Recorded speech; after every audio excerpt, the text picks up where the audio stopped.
of December. And December 2nd is also an important anniversary to one Jim Roberts. Jim, can you tell people what happened on December 2nd, 1971? Uh, Hi, Todd. Happy Thanksgiving, post-Thanksgiving. Let's see, 73 years ago today, I got on a plane to come home. Put it simply, it was my DEROS. It was your DEROS. And what does DEROS stand for again? Well, to my world, it was date expected return from overseas. Some people translate it as date eligible for expected return from overseas. Okay, so So it's your yeah, it was your DEROS date. You didn't come home, you didn't return, you DEROSed. you DEROSed. You DEROSed. And DEROS is a important date. I think I mentioned to you in an email that at a recent breakfast, I would really have to try and remember who it was. One of our veterans said something like that the other day had been the anniversary of his DEROS date, the date that he came home from Vietnam. And he said that he said to his wife, "We're going out to dinner," and explained that he always celebrated that day, even if it was just in his head, you know, on his own. But this particular year, he decided to go out to dinner.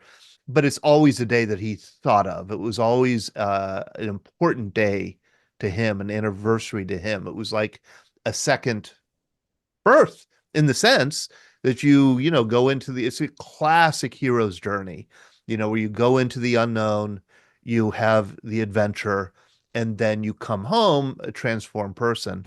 And you described when you mentioned that this was your anniversary date. I went back and read the last couple chapters of your wonderful memoir, and it's been some time. It's been a couple years since I've read it, and wow, is it good. Jim, I mean, I think when I first read it, I was reading it with a critical eye, and I was looking for, typos and errors, and also looking for an excerpt to run in our magazine. This time I was just reading it. It is so, first of all, well written. But the thing that's really remarkable about it, and if you haven't read it, this is Matt 111, Dong Xuai, Vietnam, 1971. This is Jim Roberts' memoir of being a MAT team officer in Vietnam in 1971. The really remarkable thing about the book is how jam-packed it is with detail. The kind of detail, I mean, important detail, like telling details, the kind of detail that paints a picture beautifully. Doesn't get you bogged down. It sets a scene. And I got the sense of your return home. It's the best single account, I think, of returning home I've ever read. Starting with, you're leaving Dong Xuai, you're taking a series of helicopters, taking it finally to Saigon. And I think it's at Saigon, maybe it's at Ton Sanut, I can't quite remember, where you have to turn in your M16. It was we weren't allowed to carry weapons in Saigon. So when I took an Air America flight to Benoit, and then just hop a chopper, like hitchhiking to Saigon. We got there, we had to turn our weapons in, Okay, and you so had to turn your weapons in you could either check them in a short-term facility if you were just there for a day or two, but they had a facility for those of us who were derosing to turn the weapon in. because you weren't allowed to walk around the streets of Vietnam with an M16. No. Mm-mm. So you turn it in and you go to the armory, and there's an armorer receiving it, and there's paperwork to fill out, and they check it and they make sure it's not loaded, and beforehand you have to clean it, the weapon. Yes. Has to be Okay. turned in clean. Yes, Has to be yes. turned in clean. And you have just a telling very little anecdote about kind of standing in line, waiting to turn in your M16, and two majors walked in. Right. We came in with, I was standing there with a couple of lieutenants and some sergeants and some spec fours. We're turning our weapon in, and basically you handed the weapon to the armor, and he would check. He would do a typical inspection on it, check it for cleanliness. You'd take the magazines, empty the shells into a bucket, and put the magazines in a box. Hand him a copy of your orders, sign a couple of forms. He'd sign his form, and it was one of the chits you had to mark off. So we were standing in line, and understand those of us coming in for the field, we'd worn the same fatigues for a year. And they got scrubbed on a scrub board. They were probably about the color of the gray you see behind me. snags and tears, oil stains, and things like that. And two majors walked in with really clean, starched, almost iron uniforms, and they walked by and said, "Rank has its privilege." And they went to the head of the line. And the armorer checked their weapon, opened the bolt, make sure it wasn't loaded, pulled it back, and he did something he didn't do on the other rifles. He pulled the hand guards off the barrel. And on the original M16, that was a hard thing to do. I think I say in the book that even in OCS, they never pulled the handguards off to inspect the barrel. It wasn't part of the inspection. Well, since you have the handguard, it's always dusty under there. It's an open handguard. It's designed to keep your hand from burning when the barrel's hot. So he looked at the major and said, "Sir, you got to clean your weapon. Can't take it." And the major said, "You can clean it." And he said, "No, no, I can't. There's a reg on the line from the colonel saying you have to clean your own weapon." So he and his buddy had to go clean their weapon, and he just sort of looked at our weapons and said thank you, and we left. They were still cleaning weapons when we walked out. So it was just one of the small victories the company grade officers and the enlisted had over some of the field grade officers. Larry, it was Larry Kilmeyer. I'm sorry to interrupt here. Larry, let's see if we could, Sean, if you could find and unmute Larry Kilmeyer. He's the one who said that in our October breakfast that he remembered that he celebrated his DEROS date. Thank you, Larry, for reminding me. He's with us tonight. You mentioned, I'm trying to get to your state of mind as you were leaving, and I want to open it up and ask other people if they remember their DEROS date. You write here in your wonderful memoir, "I had a good dinner Wednesday evening and tried to get some sleep early, but that did not work. My flight was for mid-afternoon on Thursday with a reporting time of noon. I got up and put on my jungle fatigues and boots for the last time and walked over to the cafeteria for breakfast. Somehow the sounds and smells were different today. I couldn't describe it then and cannot today, but they were different." That to me gets at a change in perception that you begin to have as you have this eventful, turned out for you 8 months rather than 12 months. You were about to head home to see your wife for the first time. Go back into the world. You were not only going back home, you were actually getting out of the army. And can you tell us, were you anxious, excited, both? I think I don't know. I think the idea was you're afraid to think too much because it might not happen. You have this thing in the back of your mind that it's just not going to happen. And, it's we got to the airport. Went through the customs check, and there were probably 150 people waiting to get on the plane. And I don't remember us loading by rank. I've read a number of memoirs where they did load, field grade officers. I don't remember that. They just called us to get on a plane. And my memory is that was one of the quietest group of 150 people I'd ever met in my life. Yeah. There wasn't much random chit-chatting. Now, one of the things about MACV is we didn't go over as unit and we didn't come out as unit. We left as individuals. And I assume there were two Army units in Vietnam. There was USARV, United States Army Vietnam, which were the standard combat units that really fought the war. Then there was MACV, the Military Assistance Command Vietnam, and we were the advisors. And we kind of came in solo and went out solo. But so I don't remember a lot of conversation even among the people who might have known each other. It was just incredibly quiet. It came time to get on a plane again. Seeing the stewardesses, which a few murmured comments of round eyes, which Yeah. is what we call the American women. It was just you were in awe. You didn't believe it was going to happen. I don't think people started to become themselves until the plane lifted off when we got to altitude. Yeah. Boy, oh boy. Because you just were afraid it wasn't going to happen. Larry Kilmeyer, is your microphone working, Larry? Sounds like it isn't. Yeah, Larry is unmuted, but we don't hear you, Larry. Okay. I was going to have him share because his DEROS date was October 4th in 1970. You talk about finally getting home. I think you land at Travis Air Force Base. Yeah. Mm-hmm. And you say this: "We landed and taxied up to the jetway, no stairs. Walking down the darkened tunnel of the jetway, a lighted sign at the end greeted us saying, 'Welcome home, soldier. Your country is proud of you.' Some of us would soon learn the truth about that poster. And then you went through and you get checked again, you get inspected. What were they concerned that you were bringing home?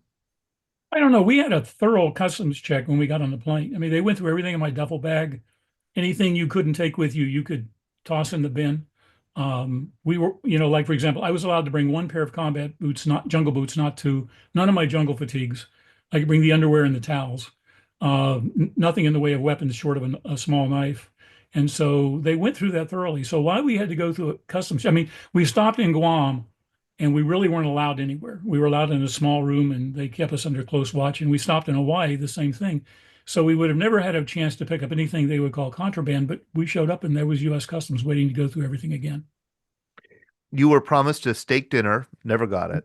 We did not. We got in too late, they said. Then you had some a short night's sleep, and then you had a briefing by a major. Yeah. At the What was that beginning, briefing? at the start of the processing, he explained what we were going to do. And what was that briefing like? What I remember vaguely was here was a major who did not have the appropriate ribbons to show he'd ever served in Vietnam. And I traveled over in April. My original DEROS day was April 1. And because of early outs and various things, I was out in December 2nd. We flew over in khakis, and in April, you're supposed to be wearing greens. But I don't remember anyone on our plane wearing greens. We wore khakis. We came back in December, and again, no one was wearing Class A greens. We were wearing khakis. So the first thing he did was chewed us out for wearing khakis. And it's interesting reading the stories from a lot of the veterans, how they told them not to travel in their uniforms, how they destroyed their old uniforms and gave them new uniforms. No one ever said a word to us. We were there in khakis with field jackets, and if we were lucky, and he just chewed us out for being in field jackets and then turned it over to a Spec 5, I think, who basically went through the details, how we had to process out. But he got a lot of murmurs and chattering about chewing us out when he was standing there, with a bunch of returnees. The last stop in the out processing center was to receive any money owed us. I gave the cashier the voucher and my Army ID card and received the money I was due. Without the ID card, I was actually out of the Army, a civilian in an Army uniform. And that was it. I walked out of the building to find a line of cabs waiting to take me wherever. It was a cold, rainy day, not unlike the April day when I left for Vietnam. The cold was a shock, but my field jacket kept me warm. Looking back, there was no formal separation ceremony, no certificate, no thank you, no handshake or even salute for our service. For the soldiers and civilians working at Travis, it was just another day. It didn't matter for us. It was a dream finally becoming a reality. And the dream would be that you'd return to Philadelphia, you'd see Linda again. And I mean, do you remember the feeling of seeing Linda again and returning to the East Coast? Oh yeah, yeah. It was it was a long flight. It isn't that long time wise, but mentally it was a huge flight. And I had called her and told her I'd be back. I think it was about 11 at night. And so yeah, it's interesting. I just remember seeing the smile on her face. Yeah. Does it seem like 53 years ago? Let me Couple invite, months ago, maybe. let me invite other people here, not necessarily coming home from Vietnam, but maybe just coming home from overseas, anywhere, maybe from Vietnam, what the experience was like. Todd, can I say one thing? Yes, If you're interested in the book, just understand the proceeds from the book go to Todd's Veterans Breakfast Club. He's the reason the book got written. He asked me about some of these things, I don't know, 4 years ago. And then he asked me to write a small article for the quarterly newsletter. And that article led to the first of a series of stories. It ended up being 42 short stories in the book about things that happened. So it's his fault the book was written. If you read it and don't like it, you have to blame him. it's a wonderful book. And I'm not saying that because the proceeds go to the Veterans Breakfast Club. It's an absolutely wonderful book. It's a treasure. But what is so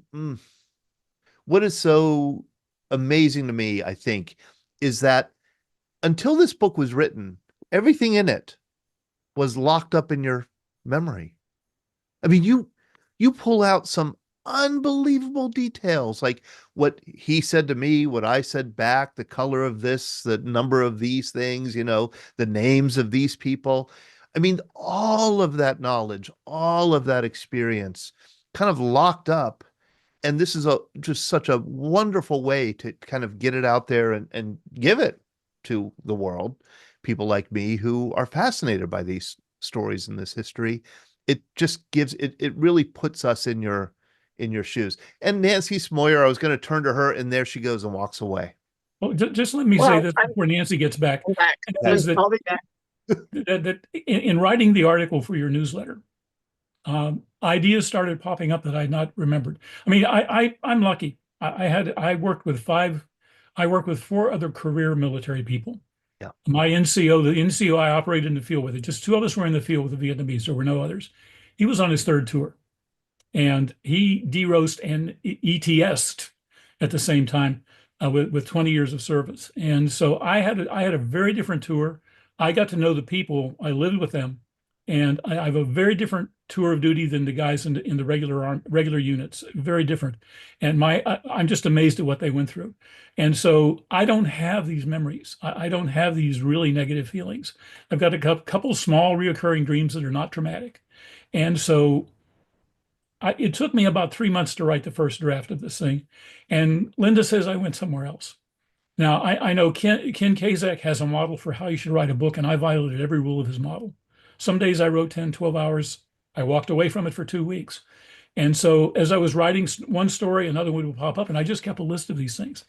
And so they popped up, and it took about 3 months to write the book and about 9 months to get it read by others and edited and put into some sort of readable shape. And most of those memories are gone. They've receded back into the past where they need to stay. And so it was a very interesting experience. I don't want to do it again. Yeah. But when I reread parts of this thing, it's like, yeah, I remember that, but I don't know how I remembered that, because it's not something that dwells on my mind. I'm very fortunate as a veteran to return with that kind of state. Linda says I'm not the same guy I was when I went over, but I'm not nearly facing some of the trauma that a lot of guys that went over are facing when they came home. There is a tone of loneliness to the book, a tone of aloneness. And I think that one of the first early drafts, or maybe the draft that you sent for the newsletter, was a lonely war, that it was a lonely war. There was camaraderie, certainly, but it wasn't that kind of, unit camaraderie of a platoon or a company staying together, through a tour of duty. The other thing I was going to ask you about was, you were in 1971, you saw up close and personal the policy of Vietnamization, the drawdown of U.S. troops in Vietnam and the handover of the war to South Vietnamese forces, which is why you were able to DEROS after 8 months rather than after 12 months. You got 4 months early DEROS. Do you ever think that maybe those 4 months made it possible for you to be here today? Well, I left on December. I left Nong Xoai before. Understand, 1965, 2 Medal of Honors were won at Nong Xoai. One by an assistant team leader of Special Forces 18, and one by a CB, Marvin Shields, who died of his wounds. And so Nong Xoai was an important place militarily. It was just a little village and an outpost in the middle of the jungle that didn't have no rural population. I was supposed to leave April 2nd of 71. On February 2nd of 71, the NVA rolled down the highway with heavy mortars and 2 tanks and overran the camp. Now, the RFs and PFs regrouped and took it back in, I think, October of 71, and held it until the final fall, when Phu Quoc was the first major province to fall in 3 Corps, when the North Vietnamese made their final sweep. So I, just by sheer luck, ran into one of the two remain. There were 3 of us left at the camp. I was the last member of the MAT team, and there were 2 members of the district team left when I pulled out.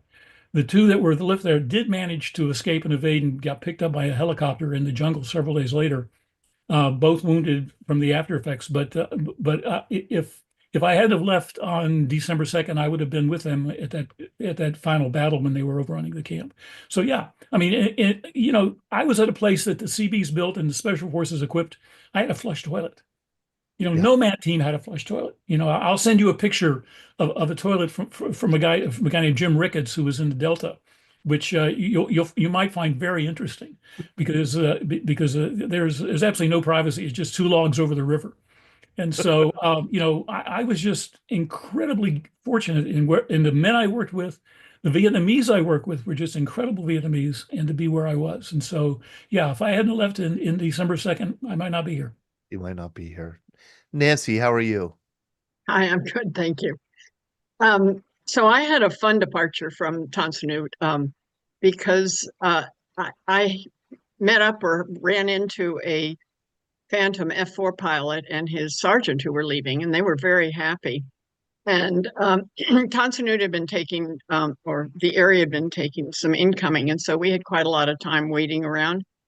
And they had a stencil of a Phantom, that guy with the cape, and with a stencil and a can of paint. And they were running around the airport stenciling various things. Nobody tried to stop them. They had the best time. At one point, they thought, well, he put a stencil on his sleeve of his uniform, khakis. He thought I should have one, which I agreed. Can you see? There it is. Yeah. Still have it. And then when we got on the plane, the stewardess was at the door, and we asked if she would like one.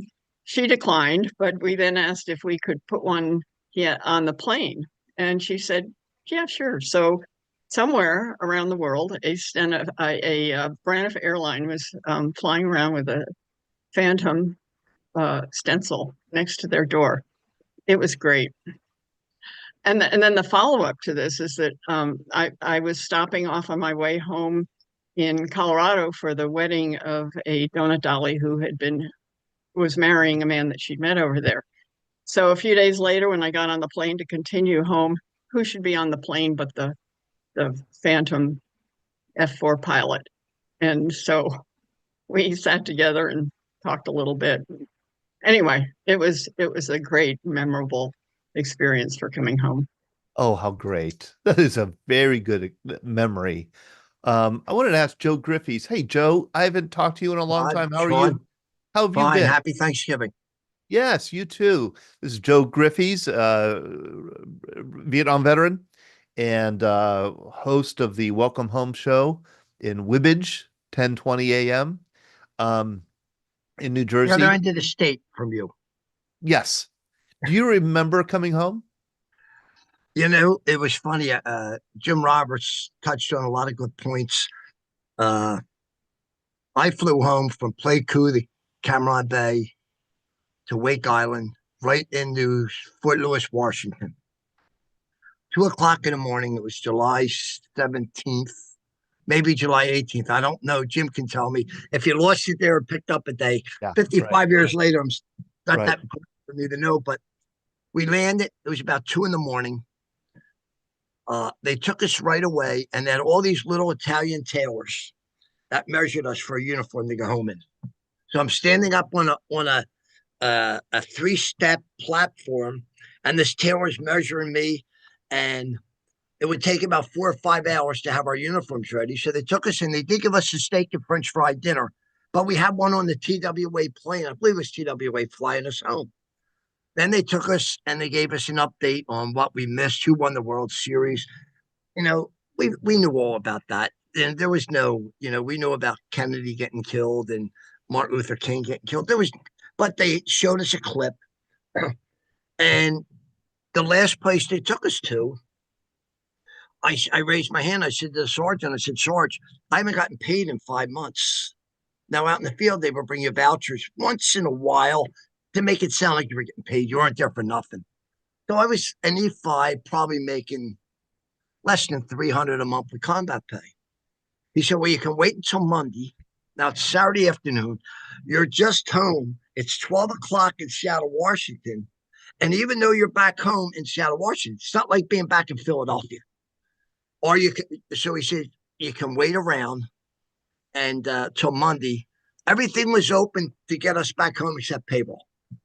So I said, well, the hell with it. I'll get it when I get home. So a week after I'm home, my mom and I ride down to the Navy Yard, and I show my vouchers, and the woman gives me $250, $250, $250, $250, and for the fifth month, she gives me $230. So I says, "Ma'am, you made a mistake." I said, she said, "No, your combat pay was prorated because you came home on the 17th of the month. I'm We sorry. did not pay you the full month combat pay. So that's why your pay is less." And I turn to my mom and says, "I know I'm back in the United States now. It didn't take them long to screw me." And that's a true story. Thank you, Joe. Do you have anything to announce? Just You one call- thing. I Yeah. was honored, and I'll keep it short. And it's always good to be on, hear the name Donut Dolly. No Vietnam veteran should ever be on a Zoom, a podcast, if they don't mention the word Donut Dollies. Those underrated, forgotten about women that just did so much for us in Vietnam. But I had the honor of New Jersey commissioned the third USS New Jersey battleship in September. And we had the crew on, the captain, secretary of the Navy, everybody on for 3 years. Once a month, we did a show on to educate the public and myself on submarines. So one of the shows, I said to Steve Hall, the captain, I said, Steve, if the Navy would guarantee me being in your command, I would join up for the Navy at 2 years. So months went by and all. The day after the commissioning up at the Weapons Station Earl in North Jersey, the day after he calls me, he says, Joe, the Navy wouldn't take you. You're too old. You're a beat up Vietnam vet.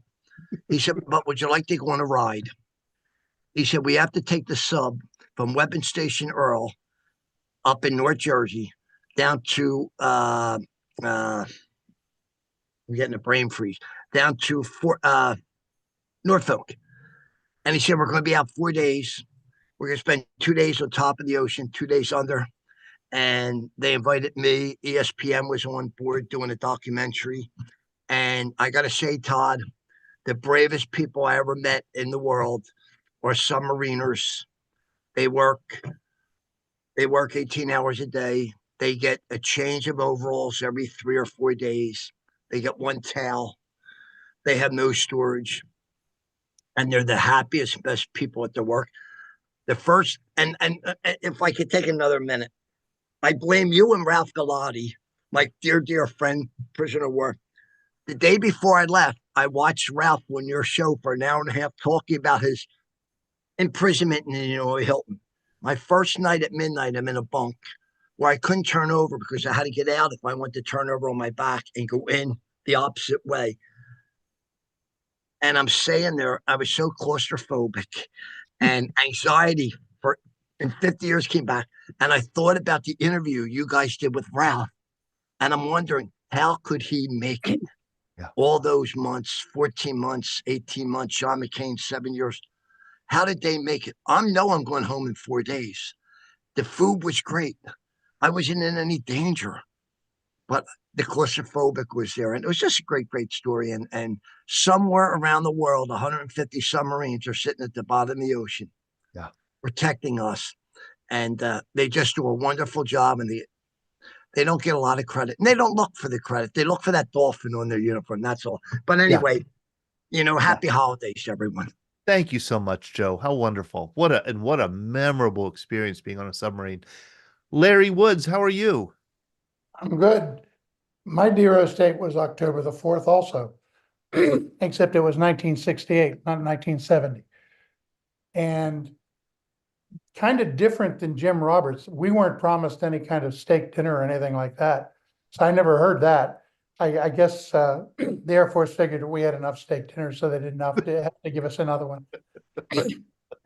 But seriously, we flew from Tuiwa to Cameron. And like Jim says, it was a quiet time getting on the plane, filling that plane up. We had to turn our uniforms in Cameron Bay.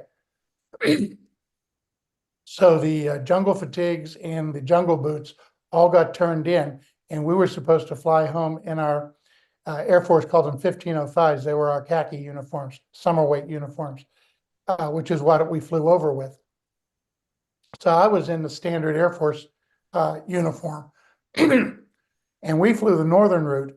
So we took off from Cameron and refueled at Elmendorf Air Force Base in Alaska, and had to get off and go into the terminal while they refueled. So coming back from Vietnam in October, as warm as it was, and getting off the plane in Alaska and not having on a coat, just getting off in short sleeve shirts and walking into the terminal. And I'll never forget, they had a stuffed polar bear in the terminal. And that was kind of a shock. And then flew from there to McCord Air Force Base in Washington. And that was basically it. After we did our processing out of there, I still had 14 months to do. So I was going home on leave.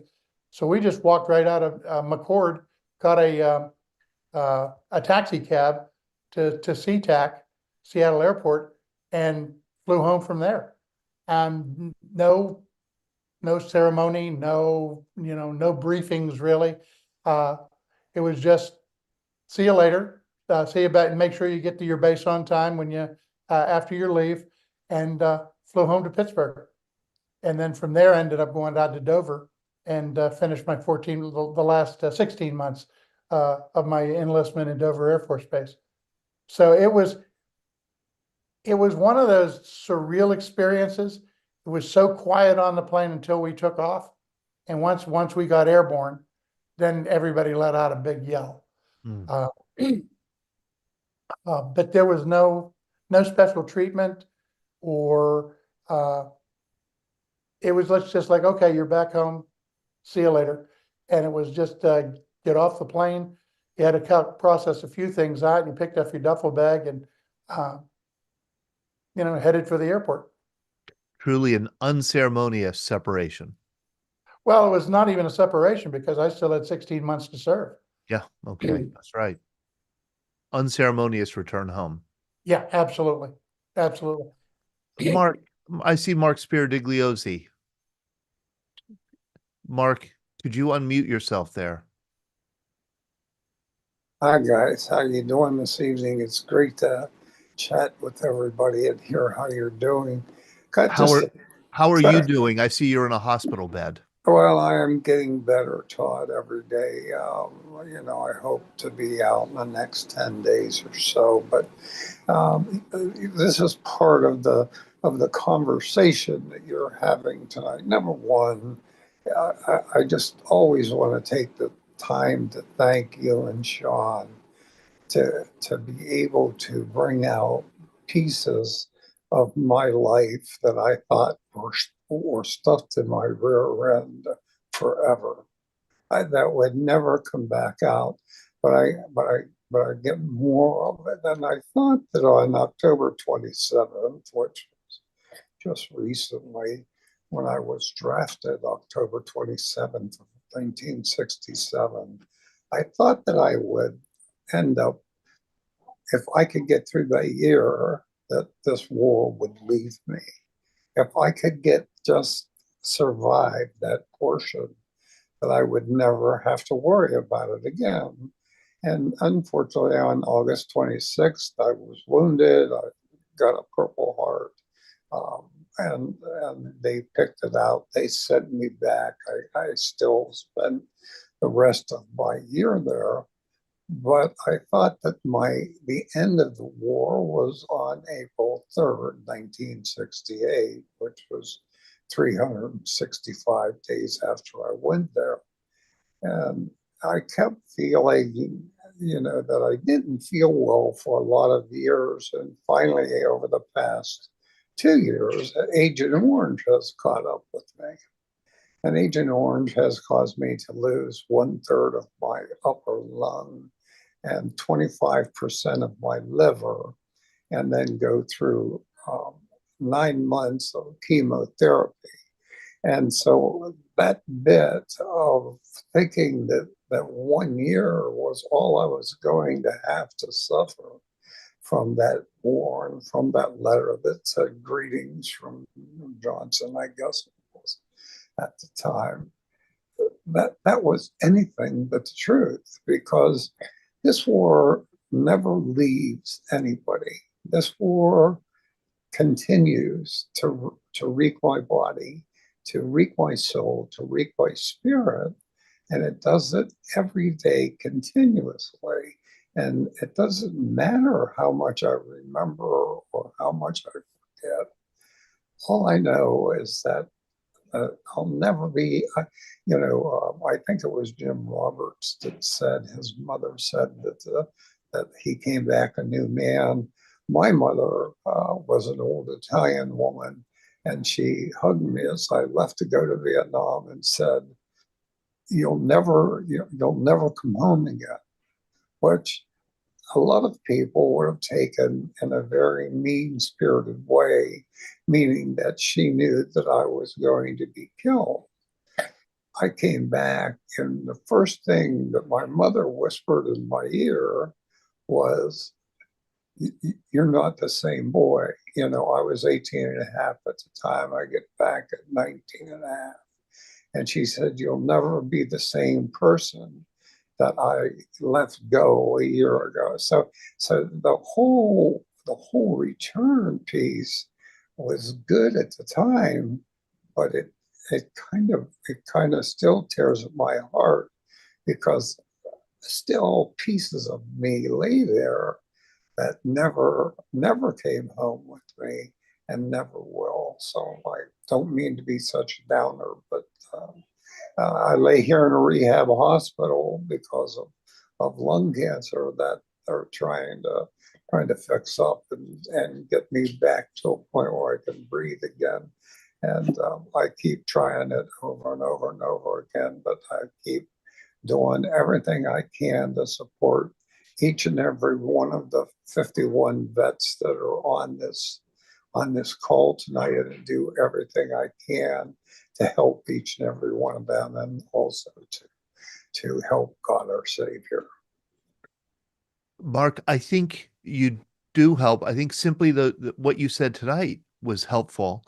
I think you speak for anybody and everybody who has been through war. You may have left Vietnam, but Vietnam did not leave you, and it Yeah. was never going to leave you. And I mean, one of the oldest books written, well, the oldest book in the, written book ever is the Odyssey. And it's not about war as about a man who comes home from war, and it takes him 10 years to come home. The return home, it's an allegory for the suffering continues, that the journey continues, the struggle continues. It's not just the exposure to war that leaves the impact. Yes. Thank you. And thank you all for everything that each and every one of you did for a year, because without what we did, who knows what we would be doing today. Boy, oh boy. Thank you, Mark. I want to go to Yes, sir. Al, and then Dave Seaver, and then Ron Giunta has also joined us here. Al? Yeah, Mark, you make such a good point. I have a good friend who survived the I Drag Valley. You probably know the book, We Were Soldiers Once. He was in that horrific 3-day battle. He came home, he tried to commit suicide twice. Um, the VA got him through that, and he was back to life. I mean, he took a lot of medicine, but he was back to life, and Vietnam was by him. And then 2 years ago, he told me, I have this lung disease and I'm going to die within the next couple of years because of Agent Orange. So here he survived one of the most horrific battles in Vietnam, but it still got him. It's through Agent Orange. But I'm going to get off that and ask one quick question. And what all the conversation tonight about coming home, something came into my mind I hadn't thought about for a while, but the term short-termer. And I was with the 1st Infantry Division, short-timer. I was with the 1st Infantry Division for 6 months, 7 months as a platoon leader, then an executive officer. And my last 3 months, I was a mortar platoon leader. And somewhere in that 3 months, it dawned on me, I was a short-timer. and then you feel happy you were a short timer, but you got a lot of anxiety and caution and nervousness because you knew you just wanted to come home and you didn't want to die in those So my question to a lot of the vets on the line, at what point, if you remember, did you think of yourself as a short timer? Yeah. What's the definition of a short timer? What is the days left? Is it 30 days? Is it 10 days? Is it 60 days? Mary Klepper shared this, which I've seen before. Mary, if you want to, Sean, if you can unmute Mary, maybe Mary can briefly say where she got this. Who gave this to us? I've seen this before. It was one of the guys on the Vietnam trip, and I don't remember if it was Jerry or Terry. Oh, maybe it was. And they passed it around, and I thought he donated it to you, or maybe one of the gals out west for the museum or something. Is that But Jerry? I can't remember, but if you looked there, I say Deb just said Deb did the maps. But if you zoom in, then you can see he had numbers in there, and every time in the colors, if you zoom in like on Andy Cap's body, like you can see numbers, and he would color them in. Jerry, you didn't give this to us, did you? Jerry Augustine? No, but I remember it on our trip. Yeah, I think it might have been Terry. Maybe it was Terry. Maybe it was Terry. Or Nick. I think it was Terry. Or Nick. Okay. I can't remember. And then Excuse these me, are numbers that were filled in. Yeah. If you look where his blue shirt or the blue belly, Yeah. you can zoom in and see the numbers colored in there. Yeah. Todd, excuse me, but you can see at the bottom where it says it's from the Red Cross girls with the 101st Airborne. So is this guy you're talking about with the 101st? He got this. Yeah. So that would have been Bob Ankaitis. Okay. That's who it was. So Donut Dolly gave this to him to color in as he was getting short. Okay. And I want to say this was he had 90 days on this for some reason. Yes. I can't remember exactly. And then one home to my lover. Oh, this is and I do have this in my file here because this is a real. Oh no, didn't I give it to? Okay, I've got it. I think I gave it to Debbie Bussinger. Deb said she gave it to Maps. Okay, good. Gave it to Maps. Okay. Whew. All right. That was a struggle to remember. Hey, Jerry, how are you? Yeah. Jerry, Hi, David McComb also has his hand up, just FYI. Okay. I'm going to have, what are you going to say, Jerry? Yeah. So when I had 30 days left, my platoon leader put me on the main gate at Dao Tang. And I felt a whole ton of bricks was off of my shoulder coming out of combat, coming out of the jungle. So how many days did you have left? 30 days. 30 days. And he told me about 2 months before that he would put me on the main gate, and he didn't lie. I mean, and I wish I knew his name. So it was like night and day. Wow. So the last Thank you, 30 days Jerry. I was there, I was at the main gate at Dao Tang, the Mitchell and Rubber Plantation. Jeez. Thank you Yeah. very much, Jerry. Yeah, thanks. Dave Seaver, I'm wondering, Dave Seaver, we hear from the Vietnam vets about short timers and counting out the day, but you guys also had deployments that were 15 months or 1 year. Did you have a similar were there short timers, a similar kind of countdown? So, yeah, I mean, you kind of knew. So my first deployment back in 2007 was supposed to be 120 days. And it became 139 because they want to get you there, but they're not in a big hurry to get you home. 179, in Afghanistan and Qatar both became 192. So, you're just kind of sitting around. I remember especially in Kuwait because our replacements were in, we trained them, and we were just sitting around twiddling our thumbs, for lack of a better term. One day the folks that run the morale welfare, that stuff, they had a dodgeball tournament over at the gym. So those of us who were sitting around and not happy about it formed a team and went over there, and that tournament lasted about 40 minutes. And we took the whole thing because we were just taking it out on the other team. Yeah, right. But it was finally it's your turn. You go through customs. They, it depends on where you are. In Kuwait, they literally dumped our bags out because, you pack everything, you have it all nice, neat in there. And then you go into this, yeah, they literally upend your bag and dump everything out and rummage through it. And then you have these big plastic bins that push everything into, and there's a table behind you where you get to repack it now. And Dave, what don't they want you to bring home? There were 4 pages of contraband that they gave us. It was all kinds of stuff. I couldn't tell you now, but same thing in Afghanistan. But this is kind of funny. I was one of the last guys through the line on the flight that was leaving the country. And by the time they got to my bag, this poor kid that was having to do this was so tired of it. He literally just kind of pried my bag open and looked in it and said, "You're good to go." Boom, I was on my way. So yeah, exactly. But we flew home all 3 times, landed in Baltimore. And first time we stayed in, from Kuwait, we stayed in Baltimore overnight, and I flew home the next day. And my wife and kids met me at the airport. The second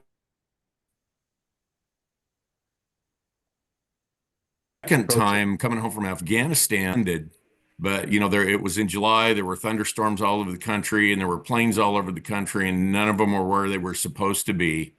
So my flight was delayed several hours. So I literally canceled it, caught the bus over to the rental car agency, rented a car, and drove home. I was sitting in my living room before I ever would have gotten on an airplane in Baltimore. And then I had it planned out with my youngest daughter to surprise my wife coming home from Qatar in 22. So I actually rented a car and drove home that time as well. Dave, thank you, Dave, so much for sharing that. I want to go to Bob Flage and then Larry again. Ron Gianta, I do want to make sure that Ron gets says at least a couple words about his work with PGA Hope. I do want to let people know this is the Veterans Breakfast Club. This is the Scuttlebutt. You could learn more about what the Veterans Breakfast Club does at veteransbreakfastclub.org. We're very grateful to our sponsors, Tobacco Free Adagio Health. Tobacco Free Adagio Health is dedicated to preventing and reducing tobacco use, educating people about the hazards of tobacco, and advocating for healthier places to live, work, and play. You can find out more about Tobacco Free at tobaccofree.adagiohealth.org. We also want to thank UPMC for Life, which can help you make sense of Medicare, get the answers and information you need, such as how to choose the Medicare Advantage plan that's right for you. UPMC for Life has plans for veterans created by veterans that can save you money and get you more benefits. You can check out the plans that work for you at upmchealthplan.com/Medicare. We also have a program coming up on Thursday night. That'll be December 5th. And that program is on what, Sean? Glenn has this. I believe we're going to be finishing up our discussions about B-17s in Europe. The bloody 100th, yes. Yeah. And Glenn and I had some back and forth over how to promote this program. I took a more negative turn, a negative approach toward the 100th bomb group. Glenn had a more positive approach to the 100th bomb group. But what was wrong with the 100th bomb group? Why was it so bloody? And I think one of the questions that they're going to be, Glenn and the guests are going to be discussing is, was there a discipline problem in the 100th bomb group? It's a fascinating issue and a fascinating question. And how was the ship righted eventually? All right, let's go to Larry. Oh, I'm sorry, Bob Flage.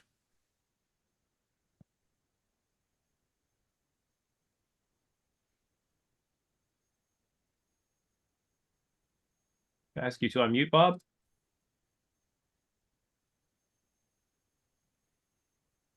Go ahead. You're good to go. Okay. Well, as far as short timer, I never kept a calendar. I know guys in my unit, they were marking days every day and, just counting the days. And I just figured my day was going to come up one of these days.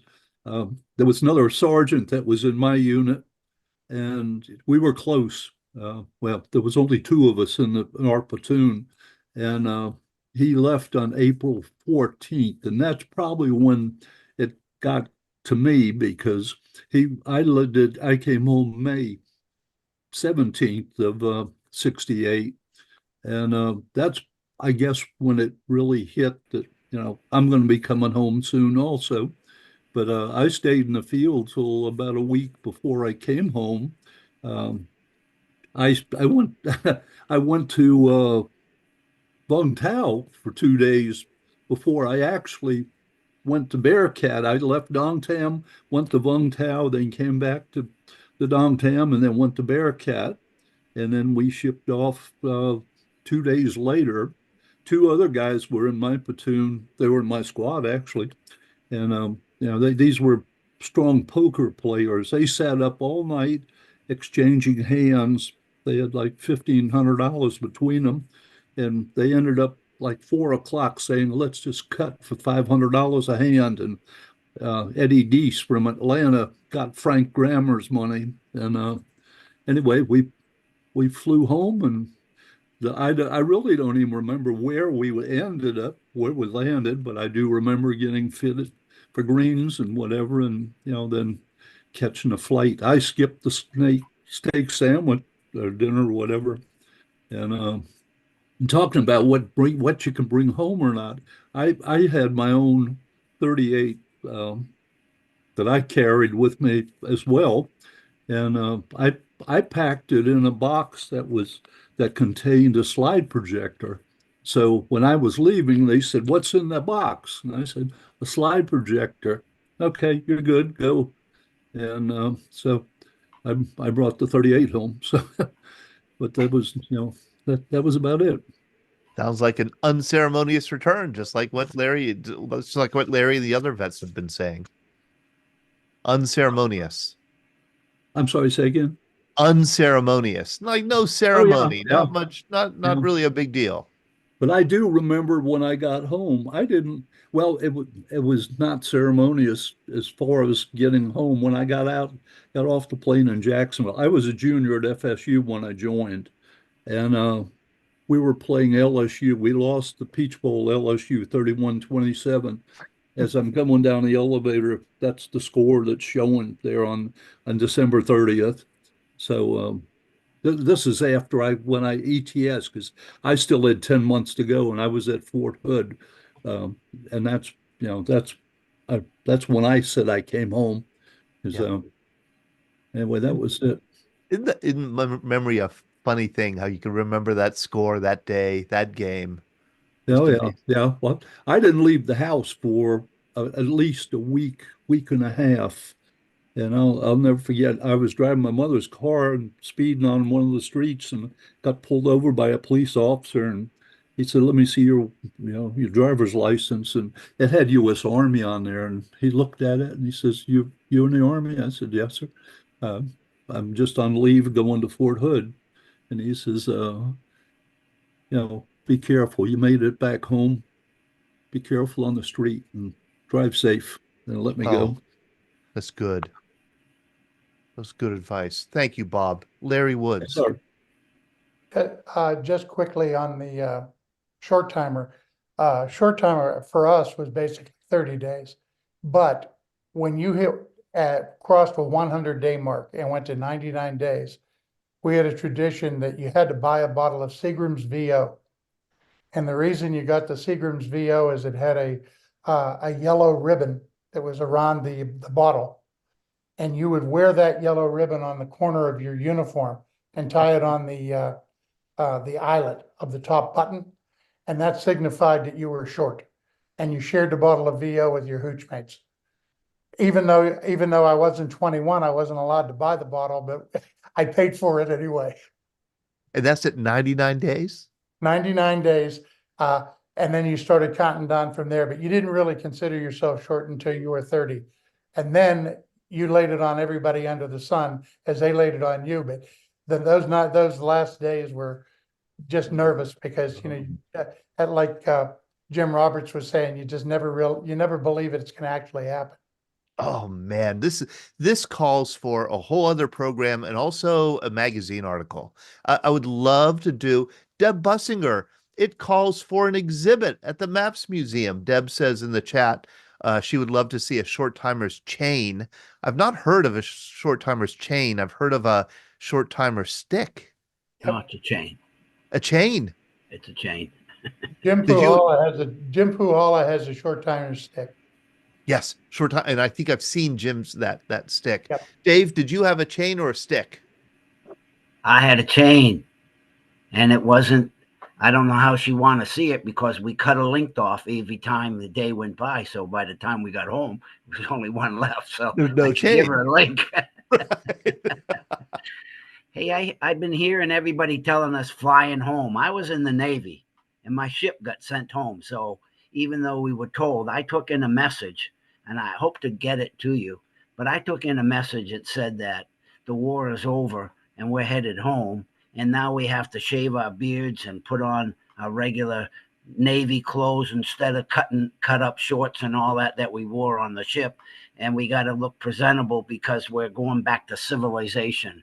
And it's kind of like after 10 months being over there and being uncivilized, now we have to change the way we act. And it doesn't happen that rapidly, you know. It doesn't happen that quickly. When my ship pulled into, I think, Newport, Rhode Island, I don't know how everybody got messages home because there was no mail in and out when we're underway. And I know I got off the ship and sat on my bag. Even though I still had time left, I wanted to go home and take stuff home. I sat on the pier for an hour and a half before someone showed up to give me a ride home. So everybody was gone by the time I got picked up, and I thought, There you are, one lonely lonely sailor.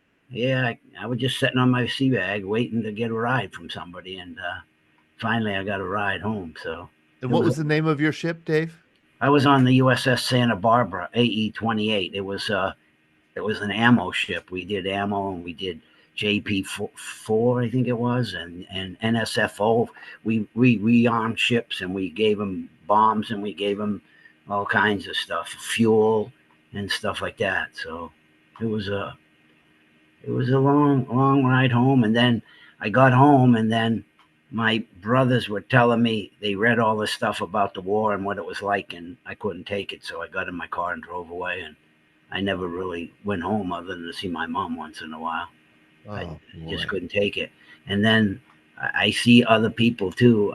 I was flying on helicopters on the ship, and I don't know how after all these years, but I have troubles with Agent Orange now. It's catching up to me, and it's kind of terrible. I've been slowing down, and but it's the way it is, you know. So I feel sorry for any of those people that anybody who was away. We all have troubles, and the counselor I have just says it's back there, and it just sometimes works its way forward, and you have to fight it off. You know, it's kind of tough. Yeah, we're so naive when we're younger. We think that if we're out of a situation, then we could just move on. But that's not how life works. Yeah. All that stuff accumulates in us, and we carry it forward, and we've got to deal with it, struggle with it for a long time. It's been happening in every war. We just didn't know what it was called. But some people, like they said, they were lucky, and I was lucky. I didn't get shot down. We got shot at in the chopper, but it just come back to haunt me now. So it's been really tough right now, especially the holidays. Yeah. And that's it. You came home and you weren't embraced by even your family. It sounds like. No, they didn't understand. Oh boy. Nobody really understood. Yeah. I'm here still, so I'm fighting. Still kicking. Yeah. Yeah. Thank you, Dave. Thank you for joining us. Mary Klepper put a very sad statistic in the chat here. 1,448 died on their last day in Vietnam, on the day that they were due to come home. 1,448. That is every soldier, sailor, airman, Marines nightmare, I think. You know, we're almost done, but we're past our time. But Ron Giunta, I would like you to share just a little bit with folks about the work that you do with PGA Hope, and not only because of it's a great program that the PGA puts on, helping veterans rehabilitate and regenerate through the ancient game of golf. But also, I think, Ron, for what your work as a volunteer with PGA Hope has done for you. Sure. I just became an ambassador to the PGA Hope program. Just completed training down at Congressional Country Club in October. But PGA Hope is more than just playing golf. It's a way for veterans to meet other veterans through the game of golf. And what they're basically doing is they're playing golf and they're getting rid of energy, but they're relating to other veterans and talking with them, and they're sharing life experiences with them. Do you happen to have that website that I sent you by any chance? Sean,